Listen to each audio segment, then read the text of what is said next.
Welcome to Beyond the Dark. I am Victor Noctis. Get ready for a journey that will test your courage and awaken your deepest fears. Turn off the lights, put on your headphones, and join me as we explore the unknown. If you have your own true, chilling stories to share, I'd love to hear them. Send your tales to our email, and they might just be featured in a future episode. Some time ago, I lived for a short time with my friend Ben on a quiet street in Northville, Michigan. The house was relatively close to Detroit, but the atmosphere wasn't the best. Still, the rental was perfect for two broke kids like us. Ben had been my friend since I was 9 years old, and at the time we worked together. Living with him seemed like an excellent idea. On the first day, we noticed that there was an abandoned house right in front of us, with the lawn and bushes completely overgrown with vegetation.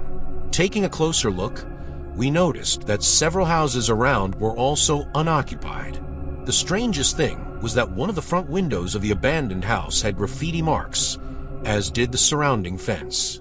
Among our neighbors on one side, there was a group of people who looked suspicious, so we preferred to avoid contact.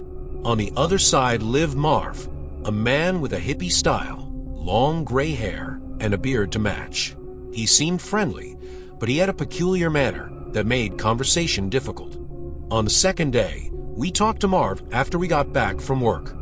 He commented that the abandoned house had been like that for years, as long as he could remember. That same evening, as the sun was almost setting, Ben and I sat outside the house to smoke a cigarette.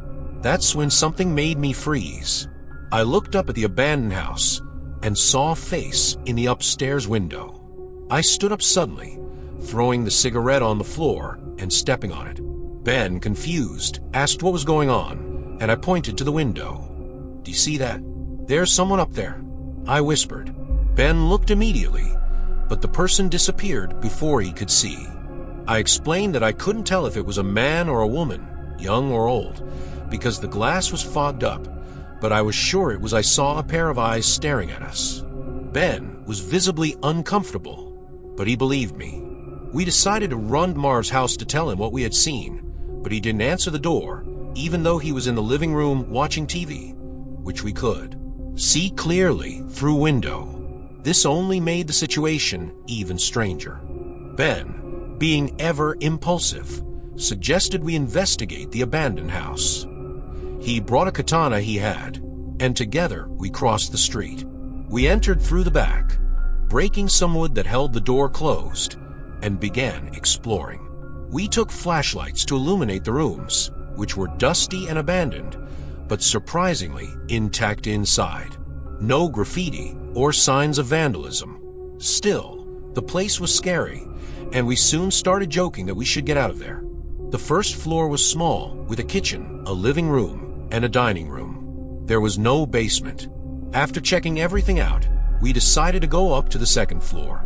As we approached the stairs, Ben, out of nowhere, shouted, "Is anyone up there?" "Why did you shout that?" I said, already irritated. Before I could continue, we heard heavy footsteps running upstairs, coming towards the stairs. The sound was loud, and it was clearly something or someone big. My heart skipped a beat, and Ben, who was holding the katana, was the first to run, pulling me along. We left through the same back door we came in and ran back to our house. When we arrived, we saw Marv standing at his window, watching us intently. He didn't say anything, just continued to stare at us as we tried to catch our breath. The whole situation was too scary, so we decided not to call the police. The next morning we talked to the owner and figured out that the location was inconvenient for us. We packed everything and left there, never to return.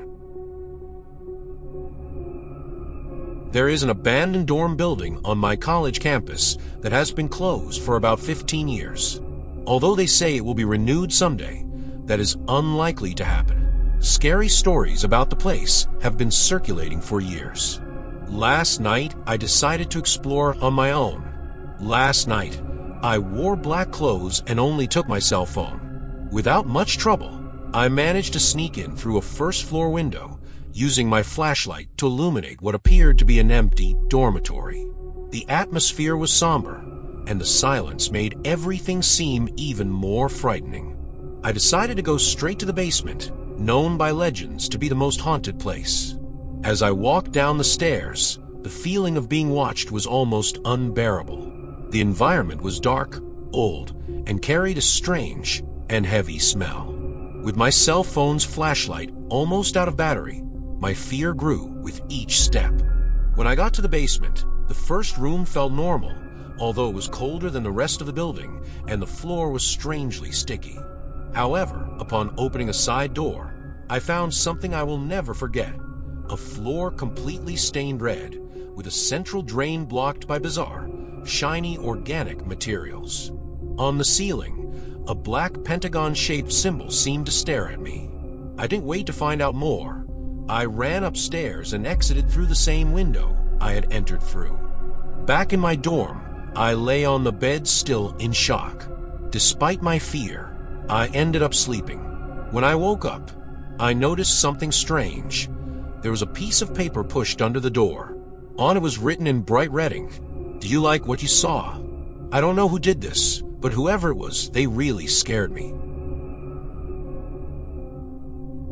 When I was 15, my family moved to a quiet cul-de-sac in a small, sleepy town. Most of the houses were ordinary, well-kept homes with neatly trimmed lawns and friendly neighbors. But at the very end of the street, there was one house that stood out, a dilapidated, two-story structure that looked like it had been plucked straight out of a horror movie. The house had been abandoned for years, according to the neighbors. Some claimed it had been owned by an elderly couple who simply vanished one day. Others whispered about strange sounds coming from the house at night, soft music playing when no one was there, or faint laughter that made your hair stand on end. At first, I didn't believe the rumors. It was just an old house, falling apart and forgotten. But one evening, something happened that changed my mind forever. Late one October night, I noticed a faint orange glow coming from one of the upstairs windows of the abandoned house. Feeling both terrified and compelled, I grabbed my flashlight and decided to investigate. I knew the back door of the house was unlocked, so I quietly slipped inside. The air was thick with dust, and the silence was oppressive, broken only by the sound of my footsteps on the creaking floorboards. I moved cautiously through the house, following a faint humming sound that seemed to be coming from upstairs. My flashlight beam trembled as I climbed the staircase, each step creaking under my weight. The sound grew louder as I reached the hallway at the top, leading to a closed door. I pushed the door open and aimed my flashlight inside. The room was empty, except for a single rocking chair near the window. It moved back and forth on its own, creaking softly. My heart raced as I thought I saw a shadowy figure in the corner, but when I blinked, it was gone. I didn't wait to see what would happen next. I turned and ran, bolting down the stairs and out the back door. I didn't stop running until I reached the safety of my own home. My heart was pounding, and I locked every door and window, refusing to look back at the house. The next morning, I tried to shake off the fear, but as I passed by the abandoned house on my way to school, I froze. The rocking chair was no longer inside. It was now on the front porch, facing the street, as if it had been waiting for me.